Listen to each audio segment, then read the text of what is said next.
शेतकरी मित्रांनो नमस्कार. सध्या पावसाळ्याचे दिवस तोंडावर येऊन ठेपलेत आणि आपल्या शेतकरी बांधवामध्ये जे आपलं ऊस पीक आहे तर याच्यामध्ये आंतरमशागत करण्याचं काम चालू आहे किंवा चालू करणार असतील तर हे करत असताना एक त्यांच्या मनामध्ये संभ्रम आहे की बाबा आपण ज्यावेळेस रासायनिक खतांचा डोस भरत असतो तर तो डोस भरत असताना मशागतीपूर्वी भरायचा किंवा मशागत केल्यानंतर भरायचा, याच्या बाबतीत त्यांच्यामध्ये संभ्रम आहे. तर आता मी माझ्या अनुभवानुसार सांगतो की बाबा कुठल्या पद्धतीने जर खत टाकला तर त्याचा चांगला रिझल्ट आहे तो आपल्या पिकांना येत असतो.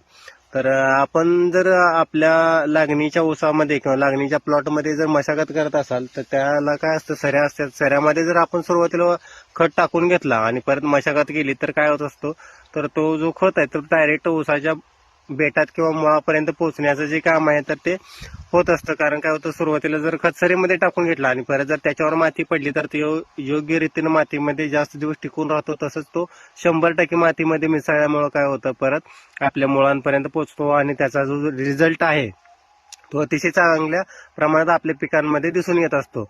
परंतु ज्यावेळेस आपण खोडवा ऊस असतो किंवा खोडवा असेल, निडवा असेल किंवा तिसरं चौथं पीक आहे, अशांना काय होत असतं, ऑलरेडी आपण त्याच्यामध्ये माती लावली असते म्हणजे बेड तयार असतो.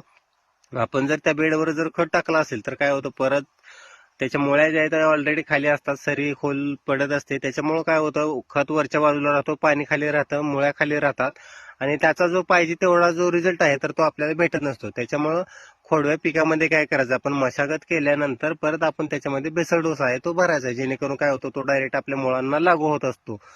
तर लागणीमध्ये एक गोष्ट लक्षात घ्यायची, लागणीमध्ये जर सरी असेल आपली तर सुरुवातीला टाकून घ्यायचा, नंतर टाकलं तरी काय अडचण येत नाही. परंतु सुरुवातीला जर टाकून घेतला तर त्याचा जो रिझल्ट आहे तर तो अतिशय चांगल्या प्रमाणात येतो.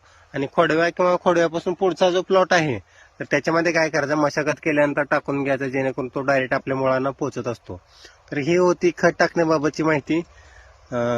तर आपले जे कोणी शेतकरी मित्र आहेत तर त्यांच्यापर्यंत ही माहिती शेअर करा, जेणेकरून त्यांना त्याचा फायदा होईल. व्हिडिओ आवडल्यास लाईक, फॉलो आणि शेअर करा. धन्यवाद.